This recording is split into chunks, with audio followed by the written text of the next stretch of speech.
All right. Thank you for joining us. I'm pleased to introduce, we have Greg Coleridge, the Outreach Director of Move to Amend, a national group organizing to pass a constitutional amendment to abolish all corporate constitutional rights, corporate personhood, and political money as in elections as free speech. Also excited to have Jonathan Wall is the Executive Director of Cleveland Owns. It's a radical incubator that equips groups to build wealth and power through collective ownership, which believes that who owns what matters. And to build an equitable city, we must have an equitable distribution of ownership. Excited you're both here, and take it away. Well, I will start. Greetings, everyone. Appreciate you taking the time on this beautiful late spring evening to choose to prioritize your time being indoors. Well, some of you are outdoors, I guess, so appreciate that, but taking your time to be with us this evening. Very happy Cleveland Move to Amend is sponsoring this. Thanks so much, Steve, for helping to organize this.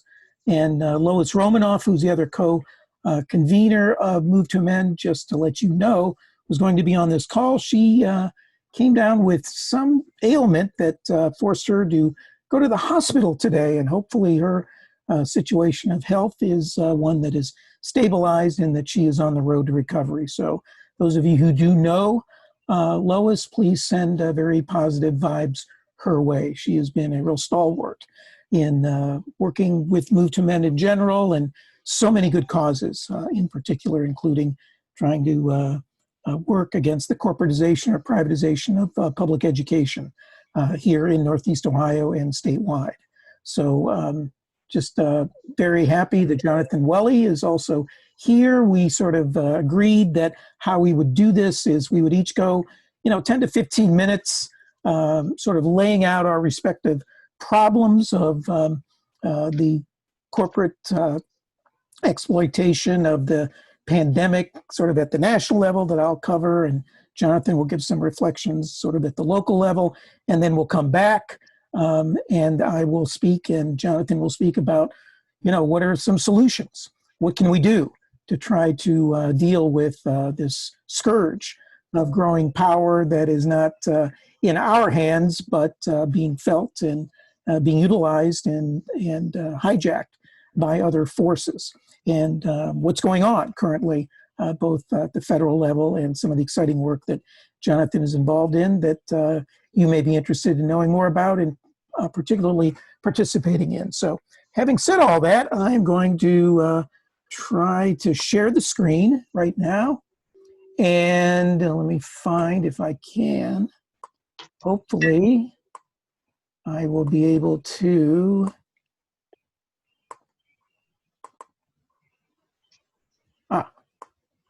Can everybody see this? Yes. Yes. Great. All right. So I'm going to go through this PowerPoint real quickly and turn it over to Jonathan. So corporate exploitation of the pandemic.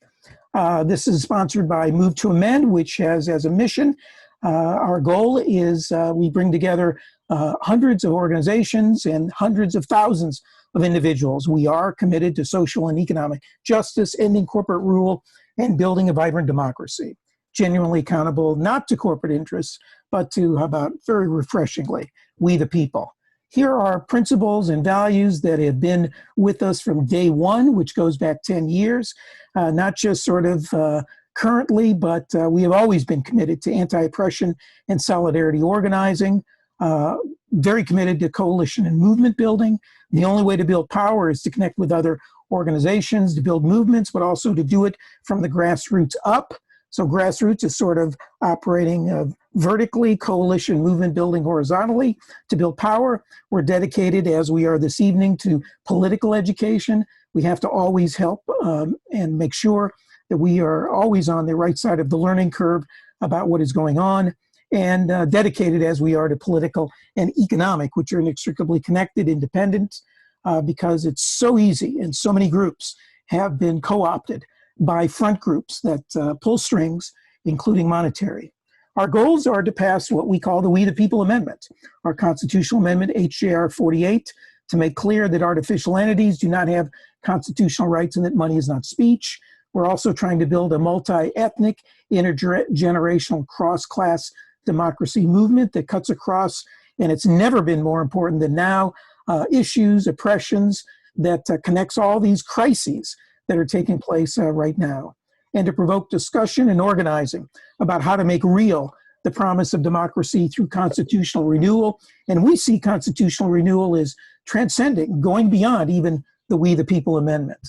Now, even though this is about the corporate exploitation of the pandemic, we put this program together before all hell broke loose concerning police brutality. So it would be, I think, just sort of inexcusable not to at least make some very brief mention about how race and racism has been by the corporate crowd exploited. So very briefly, this could be a subject all into itself if people are interested, but I'm just going to very quickly breeze through some of the highlights or more likely lowlights about how race and racism has been used in our shores going back really, 400 years since slaves were first brought to this land, first in Virginia.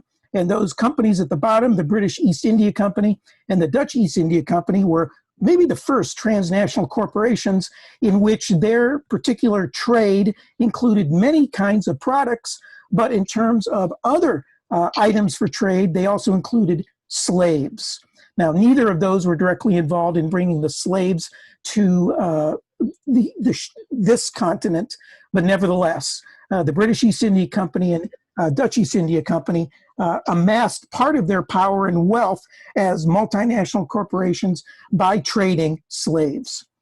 Corporate exploitation of racism goes very back to the start of the U.S. Constitution. Article 4, Section 2, Clause 3, the Fugitive Slave Clause that basically says a slave, even if they escape, they aren't free, but they are basically property. And it is your job, if you find them, to return them to their rightful owners. They're not free, and that's why so many slaves that escaped from the North weren't really free, or from the South weren't really free when they came to the North. They had to go to Canada. Because if you quartered them in places like Ohio, you were sort of stealing someone else's property. Human beings were property, not persons. The 3/5 compromise you may be familiar with also in sort of part of the Constitution. This sort of compromise or an agreement to count enslaved men and women as part of the population of southern states so that those slave states could have all of this power, electoral power, through the Electoral College, which if you go back and you look at that history, it's all about slavery. So that those slave states could have power, and that's why all those early presidents were from the slave states. J.P. Morgan Chase, as well as other banks early on, when they gave loans to Southern farmers, they were more than willing to take slaves as collateral. So that's on the left side. On the right side are all these other corporations during that period, 1830s, 1860s, that in some way or another profited from slaves. 1862, the Homestead Act, in which 100 million acres of indigenous land that were stolen through the breaking of something like 365. I always remember that number because it's equivalent to the number of days of the year. 365 treaties between the United States government and indigenous countries and groupings were broken. And that land was given for free to, at the time, the most powerful set of corporations in this country, the railroads. The 13th Amendment was one of the 3 post-Civil War amendments. And yes, this one did abolish slavery, except this what's called the exception clause, as a punishment for crime whereof the party shall have duly convicted. Meaning, if you were a slave and you got this 13th Amendment, you still were not free because Southern states were more than willing to enact under various black codes ways of putting in prison slaves so that they could, former slaves, so that they could be leased out under what was called the convict leasing system. And some of those corporations that took full advantage of that, as well as wealthy Southern farmers, were the United States Steel Corporation, as well as the Tennessee Coal, Iron, and Railroad Company, many others. But mining and working in steel plants were how slavery by another name in the South was utilized. The 14th Amendment that did grant due process and equal protection to freed black slaves, also one of the post-Civil War amendments, was hijacked by corporations, in which Justice Hugo Black said there, following the Santa Clara County versus Southern Pacific Railroad decision in 1886, that many more corporations took advantage of the 14th Amendment, many more than freed slaves did. Corporate exploitation of racism took place with African Americans being used as strike breakers to enrich the owners of coal mines, automobile corporations, railroads, and many other industries. It was a way not only to enrich the corporate owners, but to divide and conquer white and black workers. The National Housing Act, 1934, discriminated against non-whites. It created redlining, and when you combine that with the fear of blacks, that's how the whole suburbia thing happened, which was very profitable for the housing, automobile, construction, and other industries. Of course, education. Fear of people of color by whites were one of the reasons why we had to corporatize. We can't have public education. My God, you're putting my white child in the same space as these people of color children. So let's privatize schools. Privatize prisons, same thing. All those people of color are inherently not to be trusted. They're criminals. So this gave rise to the explosion of people being imprisoned, which the private corporations, and a couple of them there, took full advantage of it. And not only did they go in these private prisons, but between private and public prisons, they were used as slave labor, again, under the 13th Amendment. That dirty dozen represent just a dozen of literally scores of corporations that use slave labor, in essence, prison labor, they pay them next to nothing, and they do a whole hell of a lot to, again, profit corporations. Environmental racism, another instance where corporations will intentionally cite plants in low income, but also in racial communities, because they, figure they're, poor, they've been racially oppressed. They won't organize against putting these polluted industries. The corporate exploitation of racism under the financial collapse of 2008, where blacks, through predatory loans of financial institutions, really fueled the U.S. housing crisis. Police brutality, it's not only, again, it's people of color, of course, we are been particularly targeted by police brutality. It's given rise and has been the excuse for police departments to contract with corporations for weapons, for cars. Also, with these tech companies, facial recognition technology has been used for racial profiling. And also these nifty things called police brutality bonds here in Cleveland, as well as so many other communities, have had to pay out so many millions for brutalizing people of color that they've had to take out bonds. And those bonds have paid interest, and those interests payments, and in the case of Cleveland, $7.4 million, have disproportionately gone to financial and other corporate entities.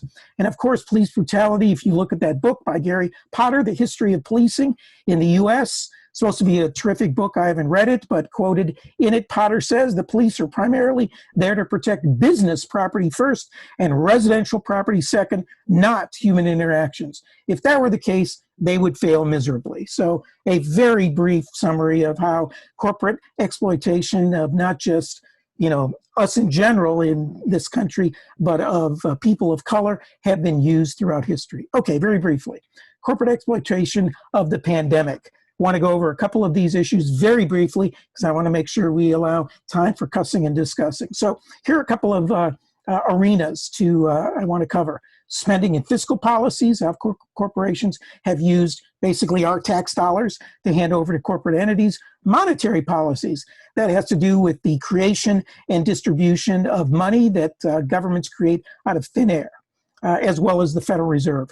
Regulatory protections, or lack thereof, covers how the pandemic has been used by the corporate crowd to cover for other things. Also, sort of related to it are how the corporate pandemic has distracted our attention so that they could do other things. You know how in the past, people banking or wanting to rob a bank would blow up something across the street. Everybody's attuned to that. Meanwhile, they go rob the bank. And then focusing on tax policies very briefly as an example of how the well-to-do have benefited from that. All right, so very briefly, here's just a few examples of how corporations have exploited the pandemic for their own enrichment, both economic and political. And it's about increasing in all of these instances, not just economic power, but it's inextricably connected political power. Economic power and political power within the corporate sphere has always gone together, and that's how they think about it. Pharmaceutical corporations, there you see some examples of where they've been able to set exorbitant prices. The government under the Trump administration has also sort of promised that they will shield corporations to maximize profits for those who are going to race to come up with the vaccine that may or may not work, particularly if the regulators sort of do a half-assed job at testing. A ventilator corporation and many others have been paid much more than what the going price is for their products. Corporations have been given administration funds, in particular in the health sector, tens of millions earmarked for small businesses and for unemployment insurance. Under the CARES Act that was passed a month and a half ago now, was this, maybe you heard of, $500 billion slush fund, $48 billion of it. These are our tax dollars that went to the Treasury Department, $46 billion of which were meant to go directly to businesses critical to national security, the other $454 billion to large corporations and turned over to Treasury for loans and purchases of stocks and bonds of large banks and corporations. And many of the large corporations received funds earmarked for small businesses. We heard about that just a couple days ago. Maybe you did. I'm going to talk about that in a minute. And the House passed, when was that? Last month, this HEROES Act that would extend the eligibility for the PPP Paycheck Protection Program. Again, that program earmarked supposed to be just for small businesses. Well, they've been extended to large businesses, but also under the HEROES Act, if the House, democratically controlled, get their way, then those loans would go for corporate lobby organizations so that they have enough money to make sure that they are effectively lobbying Congress.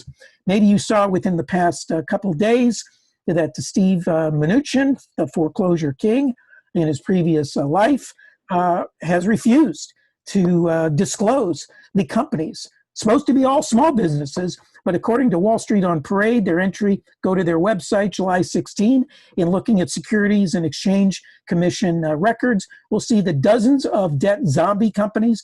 A zombie company is considered to be a corporation that only exists because they get government loans or government grants and are barely able just to cover the interest on their loans. Never mind the principal, just the interest, barely, if that. If you qualify in those two ways, you're considered a zombie corporation. Dozens of those have gotten PPP aid. Dozens of publicly traded companies with large credit lines from banks got the loans. Dozens of companies with a lot more than 500 employees got loans. Now, all of those are criteria that supposedly if you meet, you're not supposed to be able to get loans. So far, what Wall Street on Parade folks calculate is that tens of billions of dollars have gone to the large businesses, not to small businesses. All right, monetary policies.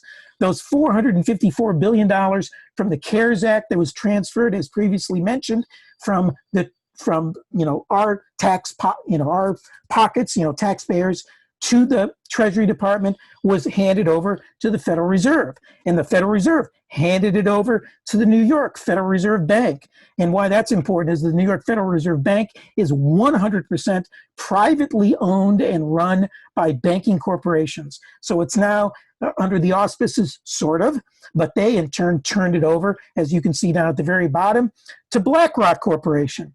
And what the Fed is going to do, and the New York Federal Reserve, is they're taking that $454 billion and leveraging it 10 times.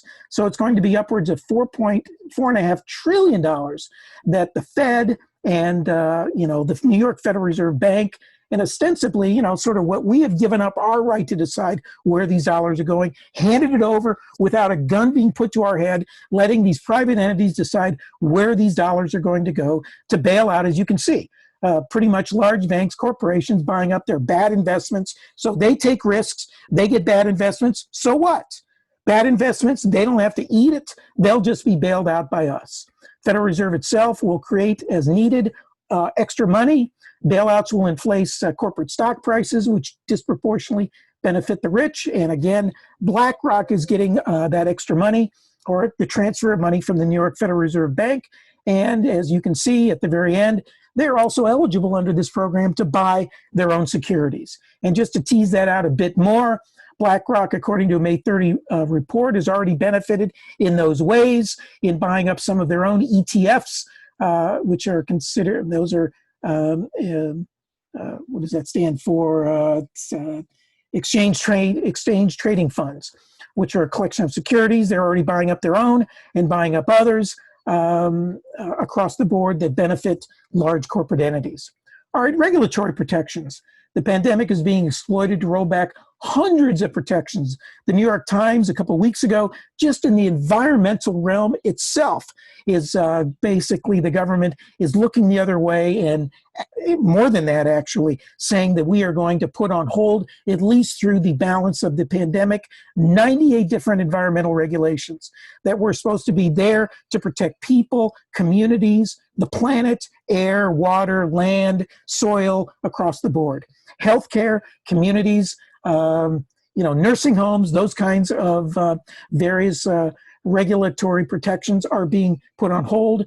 Those that protect workplace, work sites and places, farm and food. There's various ways that protections and regulations regarding the safety of our food and how animals are treated. Banking regulations are being sort of set aside. And in fact, the money that's been handed over to the Federal Reserve, we can't even see where some of that is going. That's not even the $454 billion that for the PPP program, or more, actually more than that, but also the money going to the Federal Reserve. There's been an agreement that you can't even use the Freedom of Information Act to disclose where that money is going and for the public to look at where that money is going. Basically everything. All these protections being rolled back during this interim. Many large corporations, as a cover, are using the economic problems as a cover to basically either, as the first bullet point says, get money that they basically, not only are they not eligible or shouldn't be eligible for their size, but they experienced problems in the case of, these oil, gas, fracking and other fossil fuel companies. They experienced problems well before the pandemic ever occurred. So they're receiving funds that are not at all pandemic related. Boeing Corporation, again, their problems had originated from several planes. Remember those accidents going down? Nothing at all having to do with the pandemic. As well as one too big to fail Wall Street bank that we don't know which one it is, but the Federal Reserve has been, since last September, injecting what are called repo loans to the amount of $9 trillion. Not sure which one of those major banks. We think it may be JP Morgan Chase, but because now of all this money, sort of flooding into the Federal Reserve, they're there to bail out all of these financial institutions and to give them loans at basically 0% interest, including whatever ones that may be, a zombie bank itself. One of the other covers, basically, maybe you've heard, that Congress, led by Mitch McConnell, is calling for a blanket corporate immunity from prosecution, at least during the duration of the pandemic, but actually even longer than that. This has been a decades-long focus of the ALEC, American Legislative Exchange Council, and the U.S. Chamber of Commerce. McConnell is calling in his Senate buddies for a blanket corporate immunity for 5 years through 2024. So forget about it just lasting through the end of the year or into early next year. No, he wants it 5 years. And it would potentially cover all of those industries that are mentioned there, all of those sectors, from supermarkets and grocers to airlines and colleges. More corporate immunity, of course, means more corporate accountability. Lastly, distractions.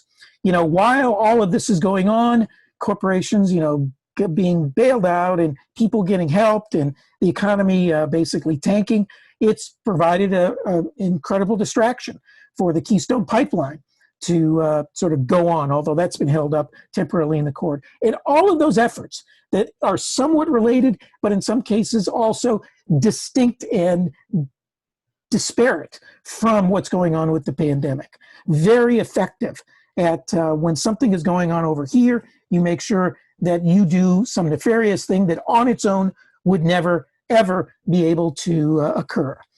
Meanwhile, on tax policies, this doesn't have to do exactly or precisely with corporate exploitation, rather with oligarch exploitation. The CARES Act included a nice little provision for rich real estate investors to use the depreciation on their properties to cut their taxes on their stock market profits. That would benefit those individual households making over $1 million, cumulatively about 135 billion over 10 years. And it's just a coincidence that congressional members invest more money in real estate than anything else. So compare all of those goodies and giveaways to basically what we've gotten for the rest of us, the 99%. Basically, a one-time $1,200 check, maybe an extension of unemployment eligibility and duration, a limited time 600 per week extra unemployment payment that's going to expire at the end of July, requirements to make all COVID-19 tests free, and financial loans maybe to some of truly small businesses. But again, we ran out of the first amount set aside. They created a second round. That's, I think, near the end. But again, a lot of those dollars, billions of dollars, were diverted toward the big businesses. We don't know, basically, how truly small businesses benefited. So that's basically the system. Our country is broken because the system is fixed. It's been that way for a long time, and the pandemic has just worsened it. So at this point, I'll turn it back over, or turn it over the first time to Jonathan. Wow. Thank you, Greg. I am feeling a lot of that. You really went through an incredible amount of really rich history, Greg, and I appreciate the depth and insight in that analysis. I don't know, is anyone else I hear someone in the chat saying it sounds like the US public has been cheated. I imagine some of us are feeling like the weight of that. Actually, I wonder, I'm going to invite folks to join in the chat and type a quick message. Let me ask you this question. When you hear, not only the racism that's embedded in US history, but when you hear the current exploitation that corporations are pulling off on the American people in general, what feelings come up for you? Like, seriously, how do you process that? Like, how does that sit with you? And if you could just go ahead and type a few words into the chat, I'd be curious to hear where folks are coming from when they process Greg's really powerful presentation. So can I ask you to do that? So go ahead and type a few words on how you feel like in your body when you hear this. I'll start us off in the chat. So go ahead and just type in, we'll take a few minutes.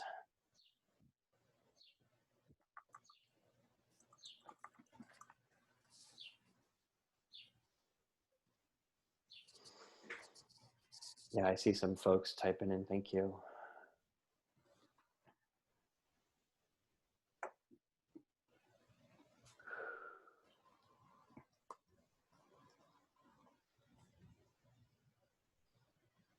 Yeah, and the words I'm seeing, overwhelmed, anxious, angry, dread, sad, frustration, rage, numb. Like all of those resonate with me in a different way. And I think in the context of like the gravity of what Greg just shared with us, those each have a place and they make sense to me. And I'm wondering if, as a way to maybe decompress from that a little bit and to move into the next portion of our conversation, you all would join me in kind of a way for us to relax our bodies and take a quick body scan. We'll take a few minutes to take some deep breaths together. So if you'd like to, please join me. If not, feel free to abstain and we'll come back together in a few minutes. But just try to sit in a comfortable position and take a few minutes to let your body kind of settle into that comfortable position. You may want to close your eyes or you may want to keep them open slightly. Either way, kind of Lift your spine and let your shoulders soften. Today, we're going to do a short body scan, and checking in with our bodies can help us actually settle our mind and notice the sensations and the emotions that we might be feeling. So let's begin by taking a full breath in and a long breath out.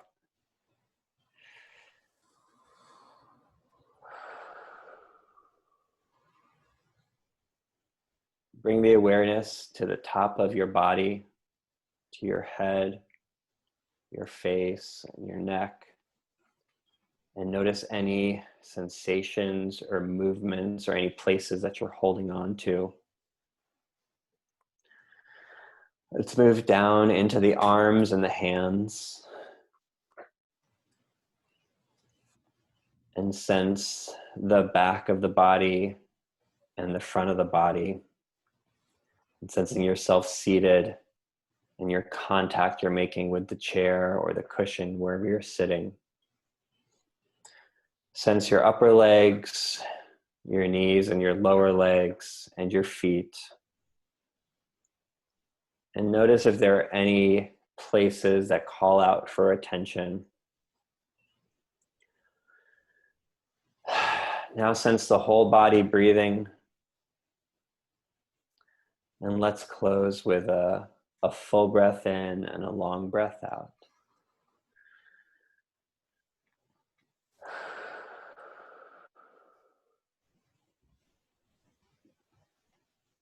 And as your focus comes back to center, and maybe you want to open your eyes,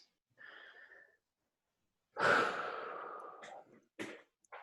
encourage you to sit with what Greg shared and also feel the connectedness that we have, even though we're virtual, even though we're far apart, with a shared experience of finding in the midst of that chaos a bit of relaxation, our own body's ability to moderate those deep emotions and like that really heavy weight of the state of the world. So thank you all for joining me in that. I have found an exercise like that to be quite helpful, particularly in the current state of the world. We're living through a global pandemic. We've seen dramatic incidences of police brutality in our country and protests that have really upended the political environment and for many people upended their daily lives. And if you're like me, you're watching a lot of that, particularly the instances of police brutality, and feeling maybe some of what you felt after Greg shared his really powerful presentation, which is just this deep heaviness, knowing that this is not the first time that police have violently murdered people and gotten away with it. In fact, it's part of a systemic issue of violence that our country continues to face, that I would offer is directly connected to the economic violence that Greg shared and talked about. And in fact, Greg drew that thread for us by describing the way that racial bias, that racism has been ingrained in American capitalism since colonial settlers first brought enslaved people in the form in Virginia in the 1600s. We're inheriting that legacy, and for me, especially as a white person, that legacy sits heavy with me. And I imagine that at this moment, for many white people across the country, that's true for them as well. Finding physical ways for us to handle that stress, I think, is essential. There is an intellectual part of this. We have to have the analysis, right? We have to have the history. We have to see the threads. And Greg, I thank you for drawing that for us. I also believe that we also have to have an emotional response to this. We need to find the emotional resources that we need to continue pushing through, despite those emotions that I saw folks share in the chat that I myself felt. So thank you for joining me on part of that practice. I'd like to share a little bit more about who I am and where I'm coming from and how the work that I'm doing connects with an effort at beating back corporate power at beating back racism and hopefully building a city and a country that's more just and more sustainable. I grew up in Mayfield, on the east side. My parents still live on Wilson Mills Road, and I went to Mayfield High School. And one of the first moments where I was challenged personally and politically was when I joined the Peace Corps. I was 22 years old and went to a small rural town in the Dominican Republic, where I lived with folks who are mostly agricultural workers, banana farmers, and didn't speak a lot of Spanish, felt pretty isolated. I remember when I finally, like, after training, which was a lot of fun, a lot of Americans, I wound up at this dusty town and like dragged my suitcase on like a dirt road, to my host family's house, and felt pretty isolated. In fact, felt scared that I did not, as a 22-year-old, did not have what it took to kind of withstand the sense of isolation. There was no internet, this was 2008. No internet in this community. I had a cell phone, but my cell phone had buttons on it. Some of you might remember that, so my connectivity was pretty low. And anyway, after 6 months or so of a lot of coffee on front porches, I'd started some programs. I was a youth volunteer, so started with like an after-school sex ed program. My neighbor knocked on my door one day. Her name was FIFA, and she's a very small, slight woman of Haitian descent, very dark skin, super friendly, about my age, had 4 kids, hardworking lady, was up at 5 a.m. every day. And I know that because I heard her making peanut brittle that she would then put in a purple basket and carry on her head as she walked her kids to school, and sell for 5 pesos little sugar peanut brittles. They were delicious. I ate a lot of them. And so it meant a lot to me when she, knocked on my door and said, "Hey, Jonathan, I'd like to invite you to this women's group." I said, "Well, that's weird because I'm not a woman, but I'm happy to go. I'll check it out." And so I joined FIFA, and we walked to a neighbor's house, and there were 10 women in the backyard. And those women were super excited. I'd been in the town for 6 months, and I'd never seen like a real enthusiasm over any of the projects that I was involved with. But the women in the backyard were super pumped, mostly housewives, kind of 30 to 50 age range. And the reason they were excited was because one of the women knew how to make cheese and had offered to teach the other women in the group how to make cheese. And they had heard about a grant from the United Nations that would enable them to get this cheese business started. In fact, they called it a cheese cooperative. And so they said, "Jonathan, we want you to help us build this cheese cooperative." And I said, "I'm in," right? I have basically nothing else to do anyway. So I was thrilled to join them, and to just see that enthusiasm really spoke to me in a way that I, hadn't seen before. And so I was drawn into that.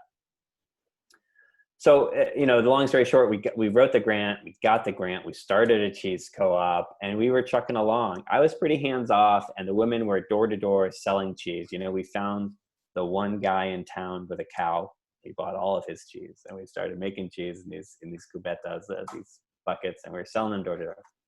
Within 6 months, however, FIFA, who was the treasurer, called a meeting. We walked into the old town hall, which was since abandoned. It used to be a school, so we were all sitting in these tiny chairs, meeting 10 Dominican women sitting in these chairs for preschoolers.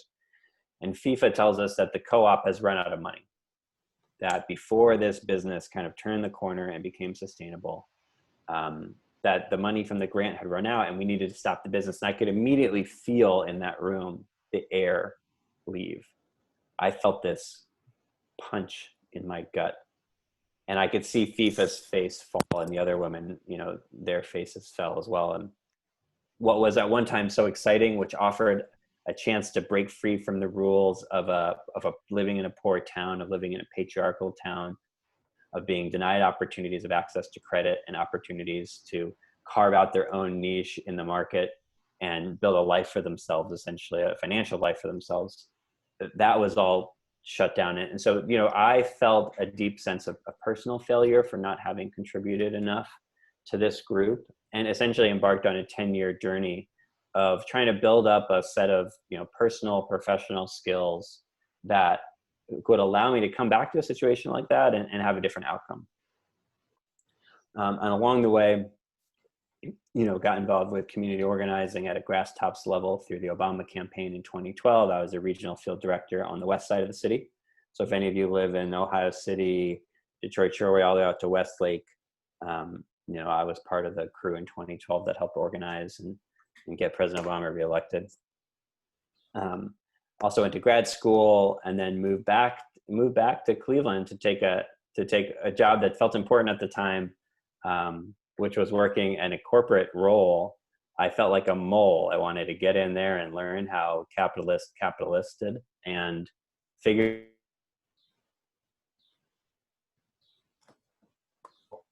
corporations build their wealth and power and take those tools and try to apply them at the local level. So let me tell you how I'm doing that now. It was a year and a half ago. I quit the corporate job and with some friends started a new nonprofit. Because what I figured was Cleveland needs is a new nonprofit. And it's called Cleveland Owns, and we build cooperative businesses. And the motivation behind building cooperative businesses is to do exactly in Cleveland what we attempted and didn't succeed at doing in the Dominican Republic, which is allowing groups of people to come together and build together what they cannot build for themselves. Carve a niche of economic democracy in a world of corporate kleptocracy. And so we've been doing that based on the idea that we're only going to have an equitable city when we have an equitable distribution of ownership in our city. So what that means is literally redistributing who owns the valuable things around us. We're starting small with a couple co-ops in the solar world because renewable energy is an essential part of a transition to a clean energy economy. We're also working on a food co-op in the Central and Kinsman neighborhoods.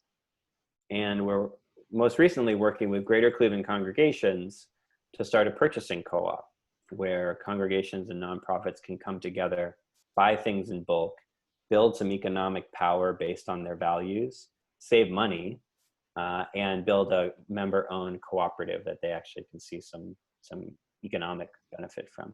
And in fact, I see Pat. Hi, Pat. Pat and I just had a chance to talk about her congregation. And so, so yeah, Pat, good to see you. And thanks for that conversation. And if there are other folks who are with congregations who feel like that might be of interest to you, I'd love to make that connection as well. I have, let's see. Yeah, a bunch of things we could go into. Let me list out some of the topics that we could talk about and we'll see what comes up through question and answer. But one of those topics is the role that utilities play in shaping the policy structure in the state. So we've taken on a lot of work with our solar work on utility advocacy, namely advocating for a utility policy that will allow people to live dignified lives in the middle of a pandemic. And so what that means is taking on the corporate power that First Energy has throughout our state to set rules basically unabated by any governing influence. So we could talk about kind of the role of utilities and the power that they express as powerful corporations in the state. At the city level, another topic that I think is important is understanding the power that Greater Cleveland Partnership has. Greater Cleveland Partnership is the Chamber of Commerce, by some estimates, the largest chamber of commerce in the country, 12,000 members. And, by aggregating the power of corporations and small businesses throughout the region, they've been able to amass an incredible amount of money and political power and really set the agenda. You wonder why Frank Jackson can get away with the stuff he gets away with. It's because, in my opinion, because GCP is so supportive of the things that he gets away with. They're really, I think they're kind of the power behind the throne. So that's a whole theme and topic, and we could spend 2 hours just on that. I've got a third one, which I think is really prescient, or really rather relevant right now. And that's the role of the activist community in the city of Cleveland. And I know we're at time, Greg. Greg, is it okay if I go over, another 3 minutes or so and then turn it back to you? I'm seeing nods. Okay, thanks. Well, I'll take that time and then should leave plenty of should leave us with plenty of time for the second part of this. Oh, you know, which is I'm looking at the call and I'm encouraged to see so many folks spending their evening with us, you know, kind of thrilled to be asked to be part of this and to join you all. My first Move to Amend event, though I'm a longtime fan of the work that Move to Amend has been doing. And, you know, from the looks of it on this call, majority white group with us today. And I think if the last few weeks have taught us anything, it's a lot. And one of the things I think it teaches us is that it's going to take multiracial coalitions to see progress that we need to see towards justice. And one of the things I've been struck by as I've gotten deeper in the activist community here in Cleveland is the amount of segregation that is apparent in our city, in the way in which activism happens. And I think, you know, it's a moment for us to think about and reflect on the way that segregation, something that presumably folks who share the values that Greg espoused would decry and abhor, is in fact showing up in how we just do this work, right? It's showing up, frankly, it's showing up on this call, right? And that's the reality of the activist scenes in Cleveland. And I'm part of that, so I struggle with that as well. I have some groups that we're working with that are all Black. And I have some groups that we're working with that are 90% white. And so, you know, finding that integrated space, finding a way to build cross-cultural coalitions is very challenging, right? I see Pat doing this right. It's very challenging, and I recognize the reality of that challenge. And I have a quick activity to close, and then I'll pass it back to Greg, which is, I know that there are very strong Black leaders in our city, people who might not have a position of authority, but exercise real leadership, who we respect, who have, in their own way, shown each of us, helped each of us learn. And I would like to see if in the chat, I could ask you all to name some names of Black people, Black leaders in the city of Cleveland, who you really respect and who have helped you become a better activist, and specifically a better anti-racist activist. So that's the prompt. Take a minute, think of someone, and type a name in the chat of someone who you really respect, who's helped you become a better anti-racist activist, someone you see as a leader, a Black person in the city you see as a leader who has helped you grow. We'll take a couple minutes to do that. I'll wrap it up, and Greg, I'll pass it back to you. Or maybe county, since some people are more in the county of Cuyahoga. Sure. Mm-hmm.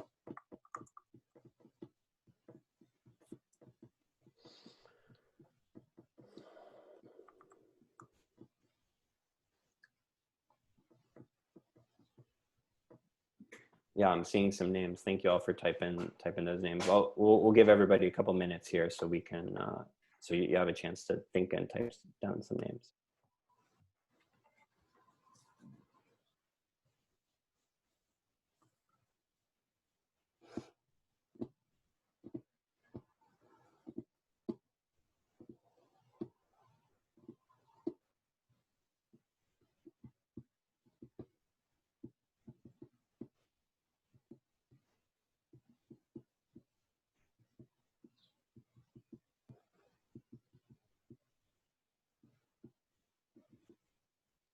Thanks everyone who's typed names. We've got a couple, we'll do a couple more minutes because I know there's 30 of us on the call.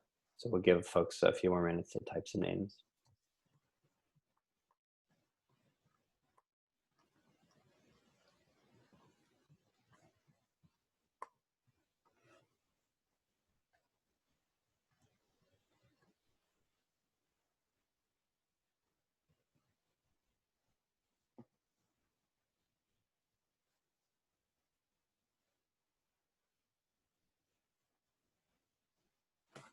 Great. Well, I appreciate that. And I think one of the reasons is, I think, could be a valuable exercise is because, particularly when it comes to fighting for racial justice, no one knows how to do that better than people who've lived through racism. And in this moment when police brutality and the most visceral impacts of white supremacy are on display, you know, those of us who identify as white, who consider ourselves activists and consider ourselves progressive, we have a great opportunity to do things differently than we've been doing them before. To do things differently and look to some of the Black leaders in our city who speak with the most authority on this question, who have the most to gain and the most to offer us, to follow that leadership. And I appreciate you all listing the names of people who've offered that leadership to you as well. I think we can continue to deepen those relationships and learn and grow.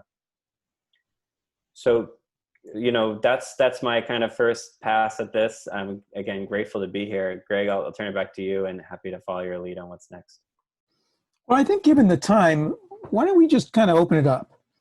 And in the course of response to queries, questions, concerns, consternations, whatever the case may be, if there's specific,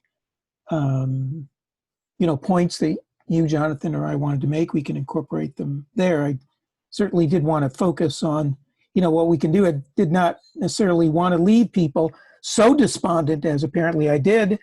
I was effective, I guess, more so than maybe I had intended, that I don't think too many people left, so that means no one has jumped off a high-level bridge. So that's good. That's good. But, there are, what do they say? Opportunities and crises sometimes go together, where there are some opportunities in what is going on now for, I think, some transformational change. And so we can get into what some of those opportunities are and what people can do, both at a larger level and at a community level. So why not at this point, if people would like to make a comment, ask a question, maybe the simplest, easiest way in terms of organizing it is just put in the chat. We can see who you are, but just type in the word stack. If you want, and you're not, if you've called in and you're not able to do that, you can just unmute yourself and just say your name, stack. And we'll do that and take those names in order. So why don't we just take a minute now, if you would like to be recognized, to have a comment, ask a question, do so. If you would like to be recognized and you're on the phone, then unmute yourself and say the word, your name, followed by the word stack.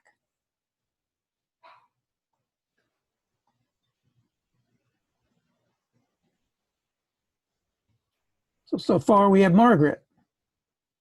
Oh no, that's somebody that, so Carla. Go ahead, Carla.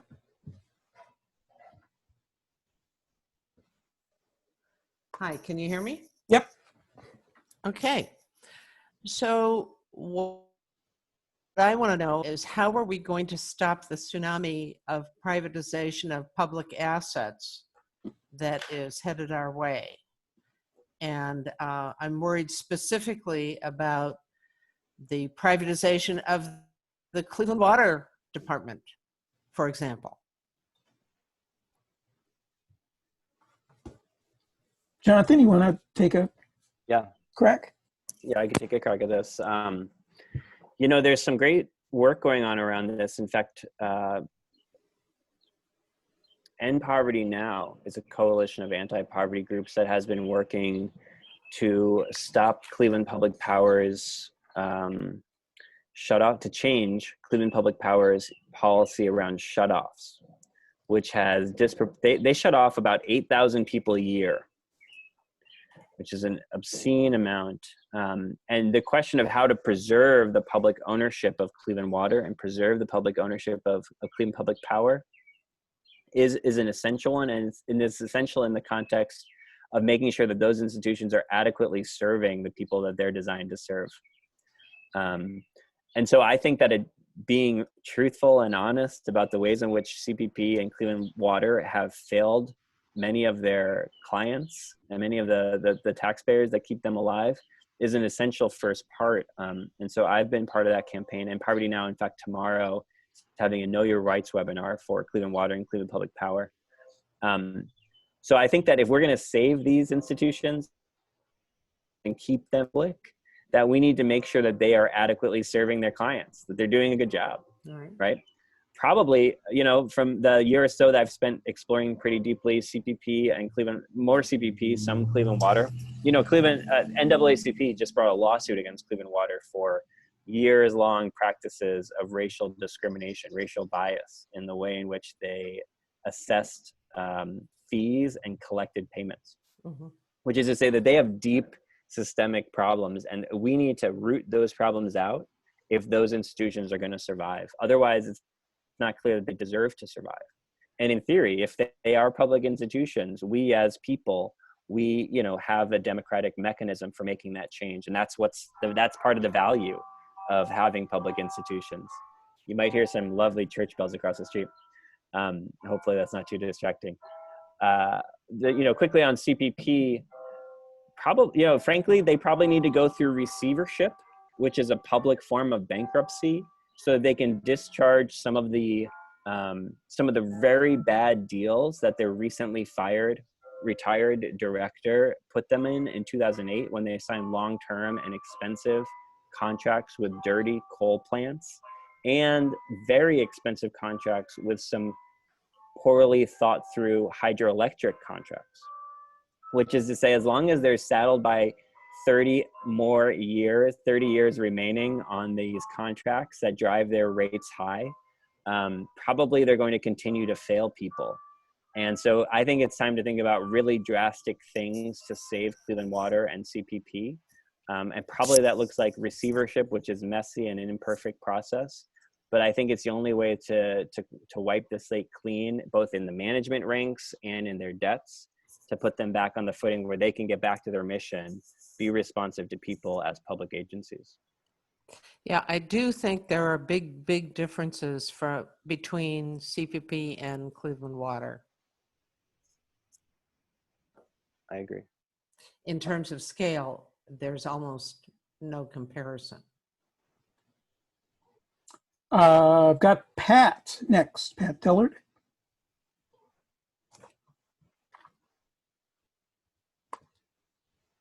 You are unmuted. I'm unmuted now? Yes. Okay, thank you. I'm going back to what you were saying about the regulatory protections, just basically getting wiped out and under our very noses, because during the pandemic, we're not paying as close attention, just the points you were making. But truly, this has been going on for 3.5 years. It's probably worse now, but it's been astronomical how all the protections for the people have been just dropped off. And if you look at history, it seems to me that every time we have a conservative in the federal government, this is exactly what happens, because this is what big business wants to have happen. So it seems to me the only way, well, one way that we can try to make a dent in this is to work very hard for the election and try to change the government so that we have someone in who is not so much pro-business, pro-corporation, and is more interested in helping the people, not the corporations. So in other words, work on getting out the vote. Well, Pat, you were quite right in observing that the problem goes back longer than the present.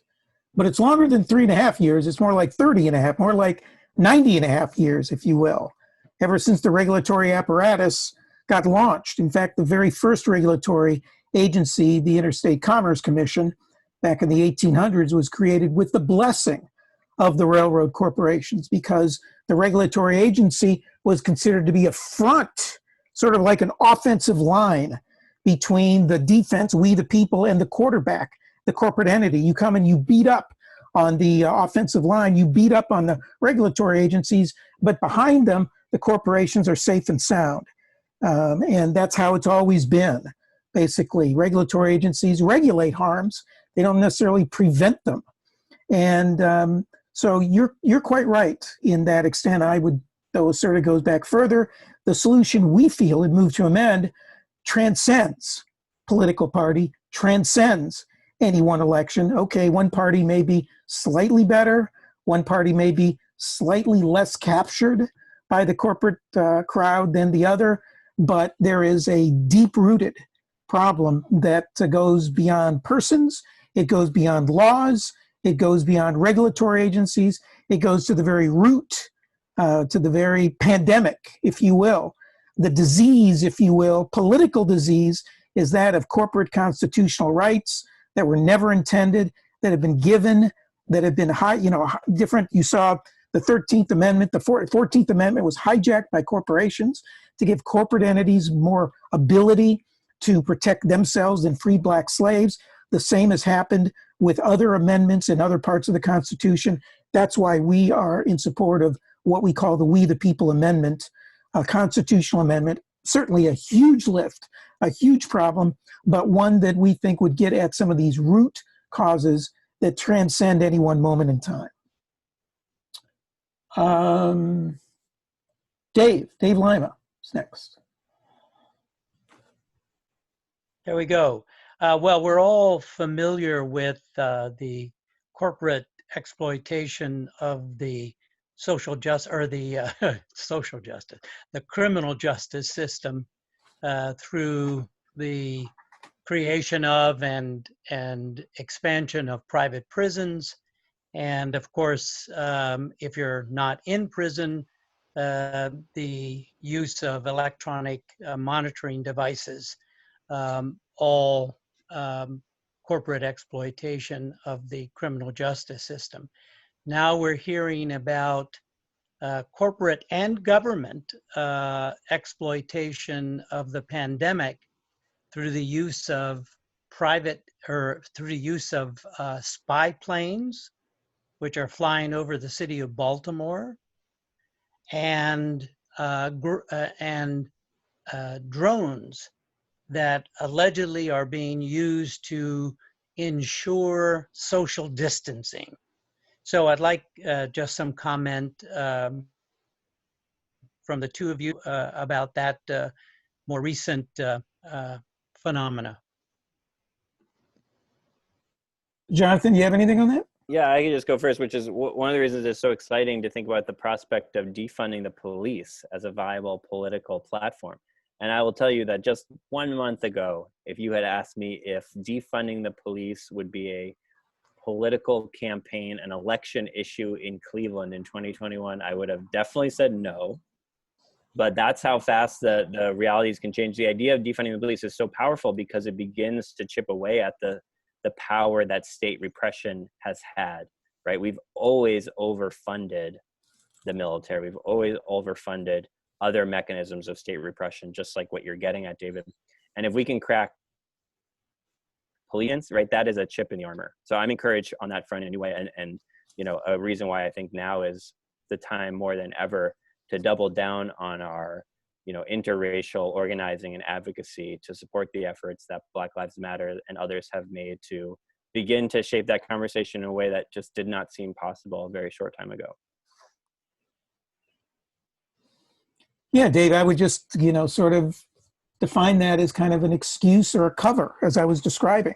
They're using the pandemic to sort of, you know, weaponize the pandemic even more, police departments or corporate entities to use as an excuse. I mean, the following using on the cell phone of the social distancing and what's the term, to do contact tracing. There's been calls for that. That conveniently, of course, if you buy into that as a community, as a society, then the powers to be know where you are, know who is in your circle, your orbit at any one time. There'll be ways not just to use it for social control, but to market conceivably.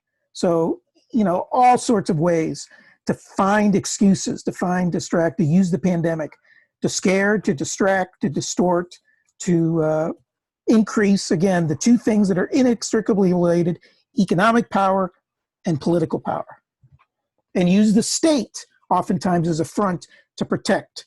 The police is the state to protect private power, private property. David Berenson is next. Yes. Hi. If I can't be heard, start waving your hands around to let me know. I've been told that sometimes I can't be heard on this computer. Hi everybody. It's great to see you. Hi, Nellie.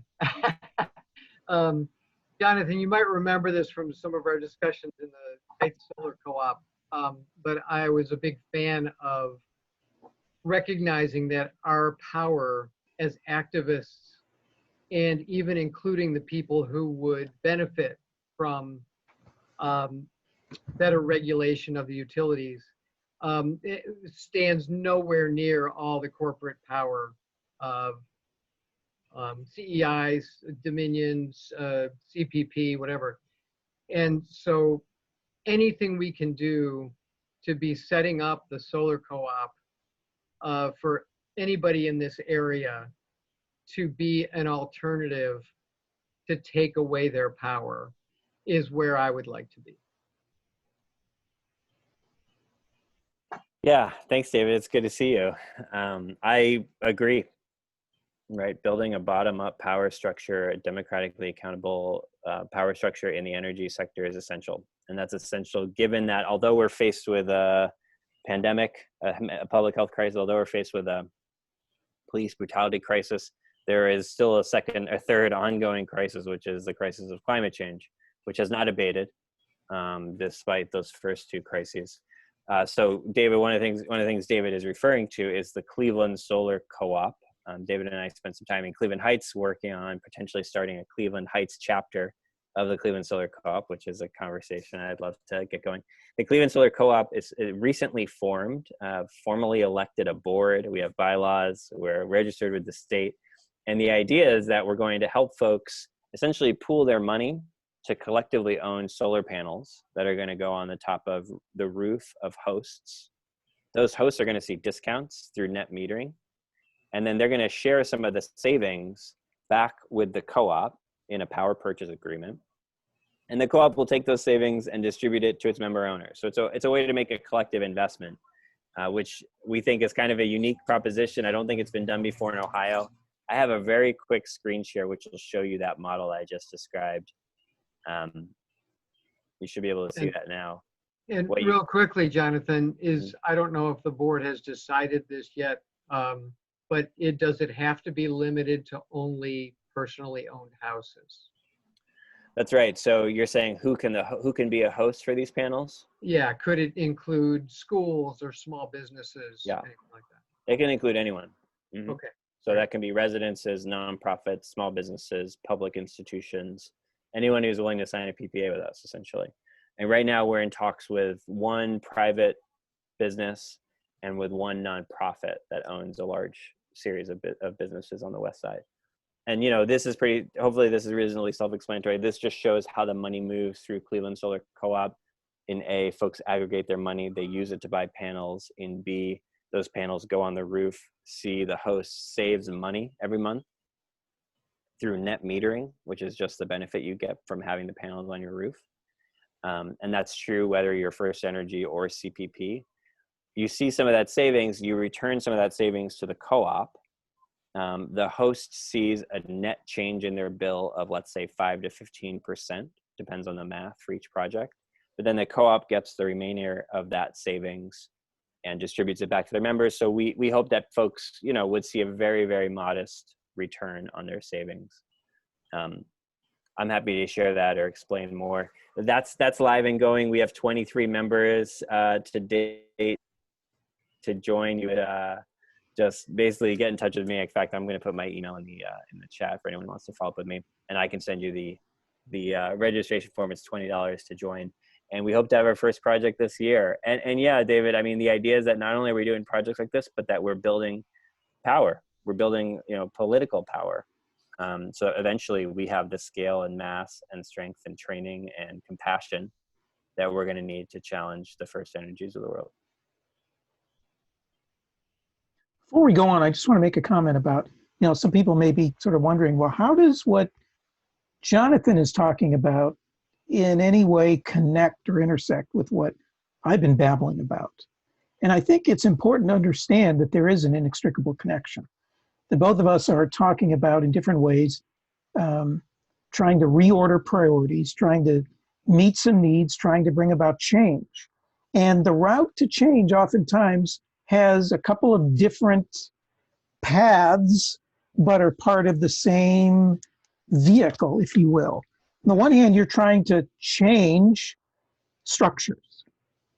You're trying to change existing institutions. You're trying to alter that which is the status quo. But at the same time, you can also create alternative structures, do an end run around the existing status quo. That by doing that, you are meeting definitely an immediate need. You're also creating a model of what an alternative something could look like writ large. And they oftentimes have gone together historically in places around the world who have, sought significant revolutionary change. You're living in an ashram and you're trying to create, sort of the intentional community there. But in doing that, you're also using that as a place to build community, to go out and commit civil disobedience, to try to lobby for a change of law or a change of government or change of the Constitution, whatever the case may be. History is replete of brothers and sisters around the world, past and present, in doing that combination of linking changing structures with creating alternative structures. All right, next is Nina.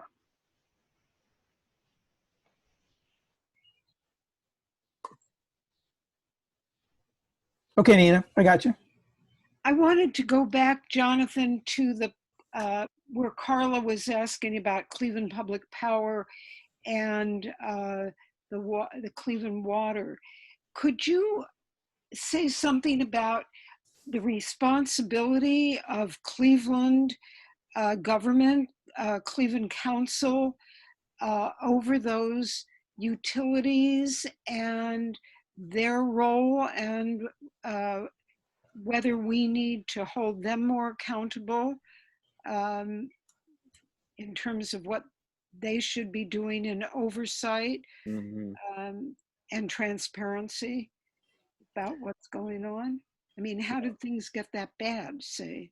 Right. It's like Dennis Kucinich fought this fight for a reason, right? Backed by thousands of Clevelanders to keep Munilight public so that it would be a responsive entity, right? So that we could have a democratic control over what they do. Unfortunately, over years, that democratic control has really waned and in fact been largely consolidated, as far as I understand it, in the office of the mayor. So really, Frank Jackson has almost exclusive control.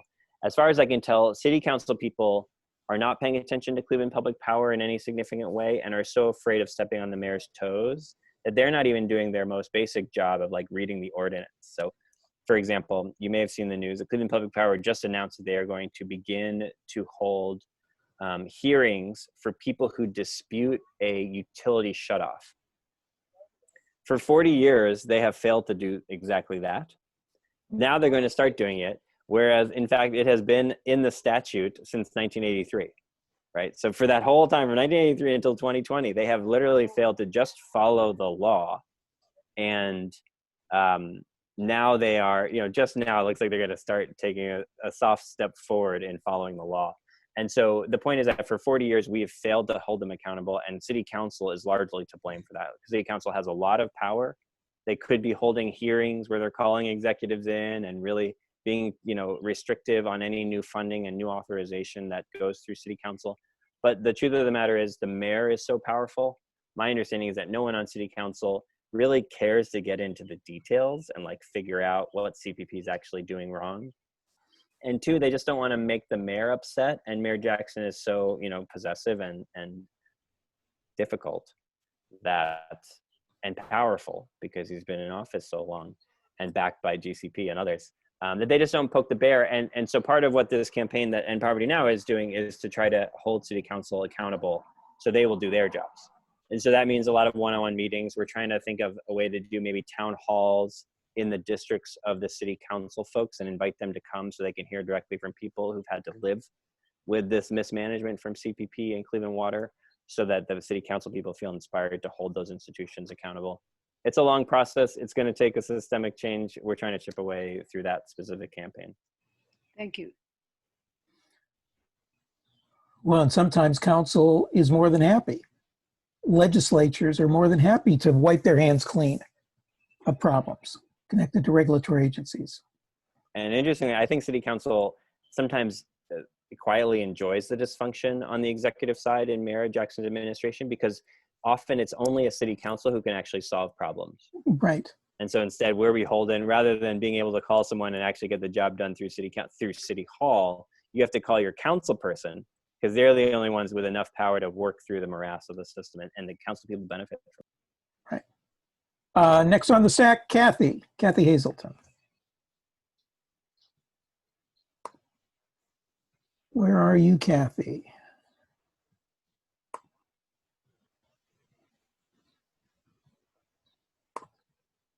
There.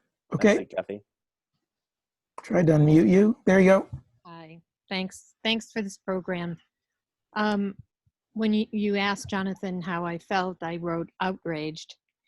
But at this point, I feel overwhelmed and helpless.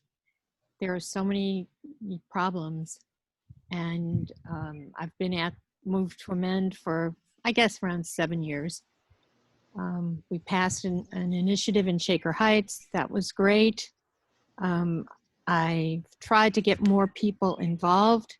I've tried to get people on this call because I know there's a lot of important content and people are not hearing it. It's a hard, Move to Amend, our goal is hard to explain. I just don't know what to do at this point. And I heard the word opportunity, Greg. You said opportunity. So I want to hear, Jonathan, I've heard some of the things that you're talking about, and maybe some people can jump on that. But Greg, tell us some more opportunities. All right. Well, I have one slide here that specifically looks at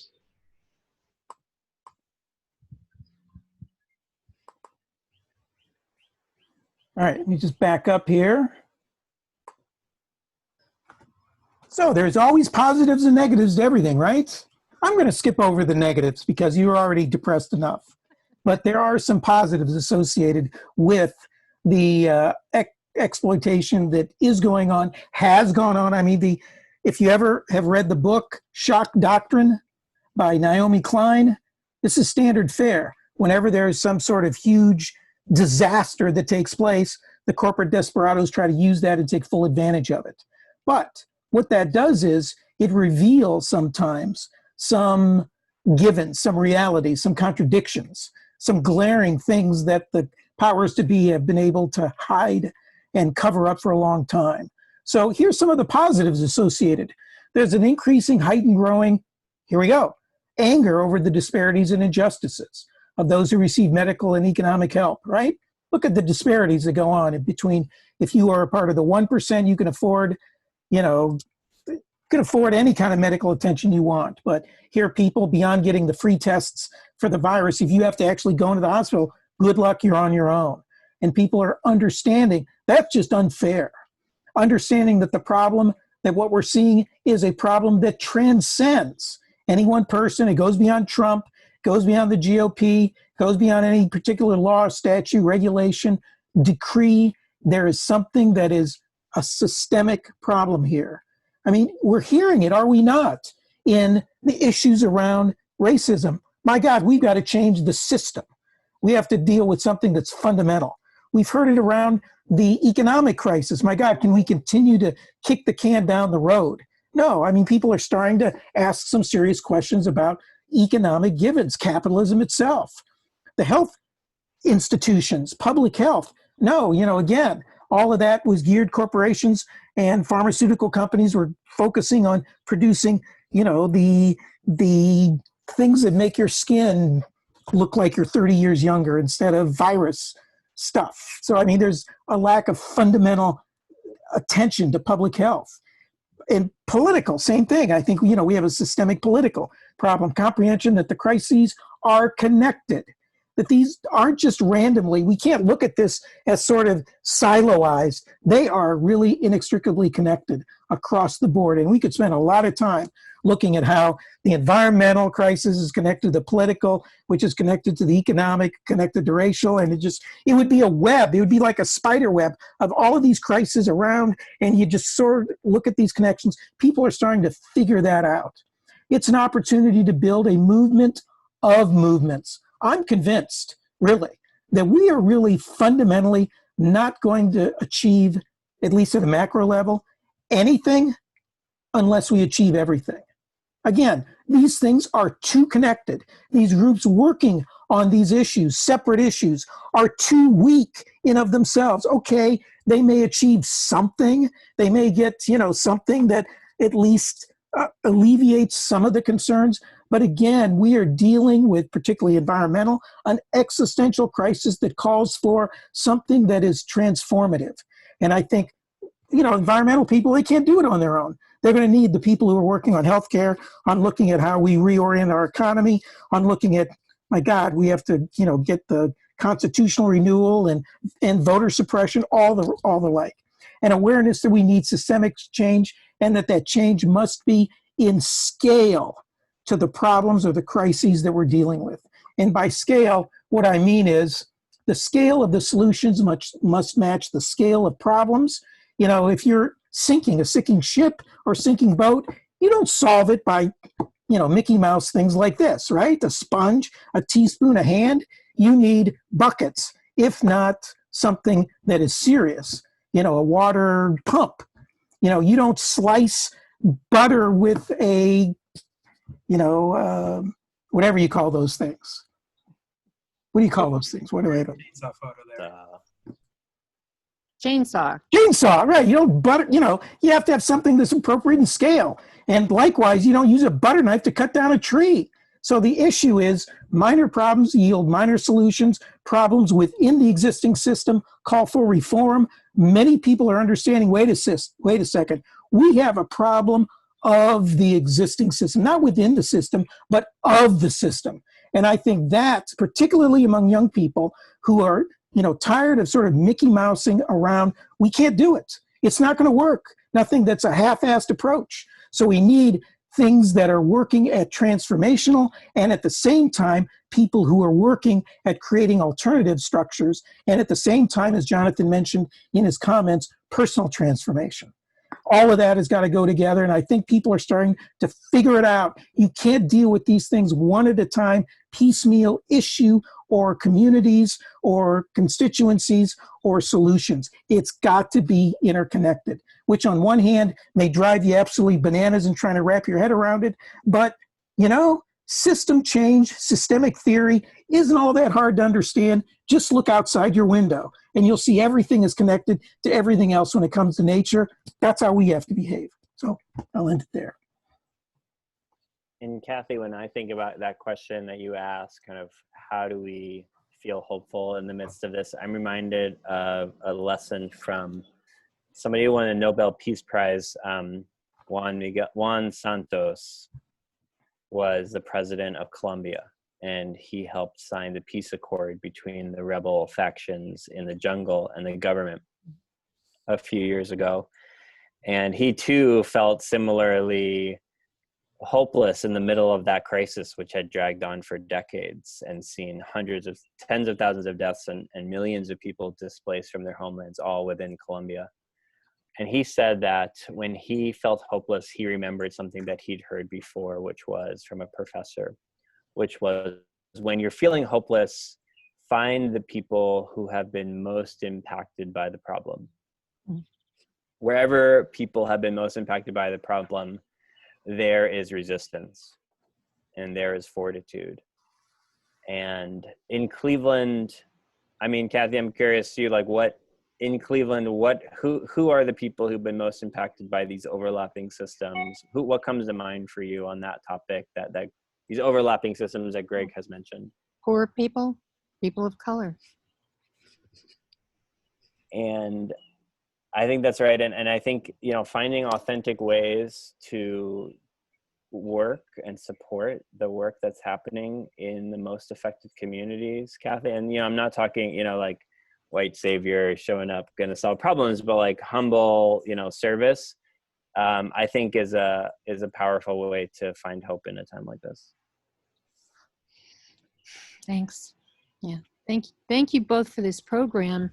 And I hope we'll continue to have some programs like this, bringing in Greg, bringing in people like Jonathan or others, maybe from the Poor People's Campaign or, you know, other groups, and that we get the word out. And Jonathan, I hope you'll spread the word, you know, to your groups when Move to Amend has a session like this.